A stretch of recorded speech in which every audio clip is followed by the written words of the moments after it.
ọmọ kọ́láwọ̀ kù ní mi ni Jésù ló tún mi ṣe òun ló wo wèrè ayé mi san bẹ́ẹ̀ bá ṣọ́ra yín yín wọlé lọ ní ìsìn kó aṣọ oyè yín kó lé yín lórí àti àwọn lẹ̀kẹ̀ tẹ̀ kó sọ́wọ́ tó bá dàbí lẹ̀kẹ̀ lọ́wọ́ yín àtọ̀pá àràn yàn pààrọ̀ yẹn tẹ́ ń gbé kiri tó dàbí ọ̀pá darandaran àwọn Fúlàní tẹ́ ń gbé ká tẹ́ ń pè lọ́pàá àṣẹ. At this point, I feel the chiefs, the Abejoyes, are currently regretting their decision to bring on Oloje, one of the kingmakers. They thought that they could easily get rid of Bamiloye and bring in someone they could control. It's like they did not hear about Oloje's gist, because that scene where he was rudely dismissing all of their requests, I loved it. But at the same time, I was like, But at the same time, I was applauding him like, yes, let them know where they belong. They can toss you around. Hey guys, welcome back to another recap of the 7th season of Abejoye. We'll be talking about the 3rd episode in this video. And yeah, let me know what your highlight was in this episode, and I'll let you know mine as well in the comments. So we saw that in this episode, Oluoje visited Baba Olayiyotan, and his main aim was to explain things and what had happened, and to let him hear his own side of the story, because I'm sure he knows that Baba was very much shocked to see him as his own replacement, or as the replacement for the open slots or the open position in the Abejoye, in the Kingmakers group. And as expected, Baba Olayiyotan wanted to dismiss him, like, okay, I'm not ready to hear what you have to say, like, why are you even here? But we saw how he was able to pacify Baba and tell him his own side of the story.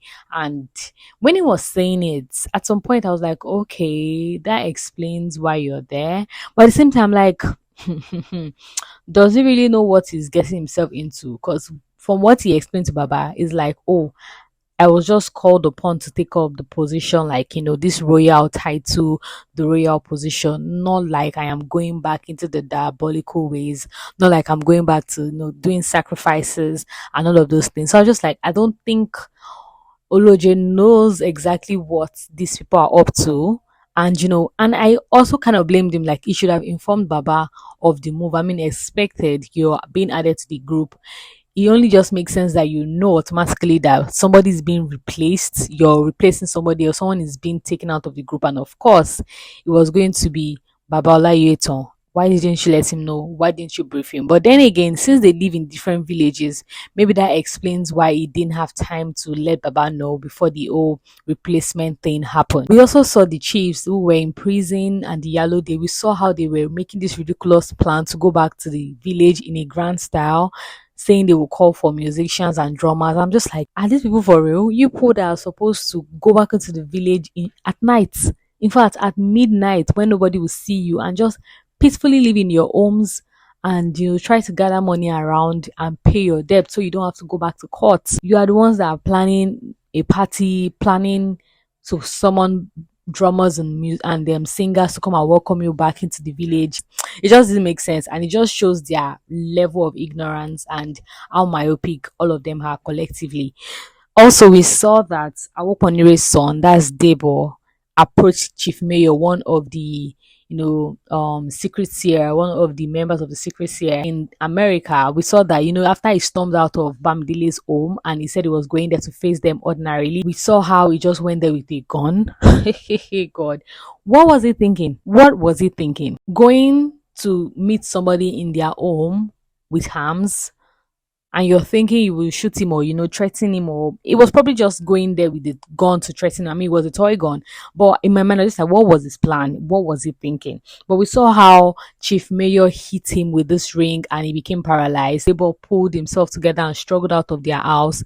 The son, who was calling for 911 and disagreeing with the father's decision to hit Debo with the magical ring or the powerful ring, we saw how the father angrily slapped the son with the same palm that was wearing the ring on. And of course, he didn't know that he was still wearing the ring. He did it out of annoyance, and we saw how he indirectly hurt himself and hurt his son. And I just like, God works in mysterious ways. But that thing was quite unfortunate to see, that the son, is already eating the fruit of his father's labor. We also saw my favorite scene in this episode, the scene where the chiefs visited Oluoje, telling him they were going to do some sacrifices. He needs to follow them. He needs to follow them to the king so they can tell the king about their plans to carry out some sacrifices that have been suspended. And the way he ridiculed them and spoke rudely, most especially to Arabaoja, and he dismissed them, and the way they just kept exclaiming and exclaiming like they didn't expect him to say that. I'm just like, you guys didn't do your research. If you had done your research, you know that Oluoje is definitely not somebody you people can toss around or control. Like, go and ask outside, go and ask questions. They most definitely picked the wrong guy to replace Baba Olayoton. At least Baba Olayoton was quite pleasant and respectful in turning down their request, and was very respectful about it. But Olojo doesn't care. He was really talking to them. He did not care about anybody's daddy, anybody's mommy, anybody's feelings, and and at the same time, I was just like, I really does hope that Olojo is still on the path, because alongside a sharp mouth, you need a sharp sword, which is the Bible, and which is the Holy Spirit, and which is the power of God. So I'm really wishing Oluoje the best in this journey. Because it's definitely going to be a long battle with this chief maker, especially Araboja, because we can see that he went into his room to get himself fortified to fight against King Kinyewo that broke his calabash, Baba Olayoto Abejoye, the king, and now Oloje. We also saw that the chief makers visited the king twice. The first time to inform him of the sacrifices and everything, and the second time they went back to visit him early for him to come and carry out the sacrifice that day. And when they thought they had used charm to summon him to go to the deity, so that the king went indoors and he came back with his Bible and started preaching the word and started reading verses of the Bible, and started casting all their powers into the deep part of hell. And we saw how shocked they were and how they were exclaiming, and how the past and how the king was reading out curses from the Bible towards the enemy, and how the other chiefs left the room very scared, and they backed off. But Araboja insisted I was going to stay, and even threatened the king that he would be back with more power. And we saw that in the snippet for the next episode, we saw that the chiefs are still planning this their ridiculous party. Yalode was telling somebody that they need drummer, they need musician. Oh my goodness. Also, we saw that Debo's mom was calling Bamidele to ask what they did to her son, as her son had told them that he was coming to their house, and now he came back paralyzed. And we also saw that, Baba Olayoton called his son and wife that he wants to come to the US, and he wants to excuse the chief makers and villagers. He feels ridiculed and he just needs a break from all the drama going on in the village. So my expectations for coming episode, especially episode 4, would be that, Baba Olayoton might actually go to the US for a while, and that's where we go and battle it out with the secret seer, and it'll probably help Debo out of his current predicament, and by extension, um Chief Mayor's son, who also got hit by the ring.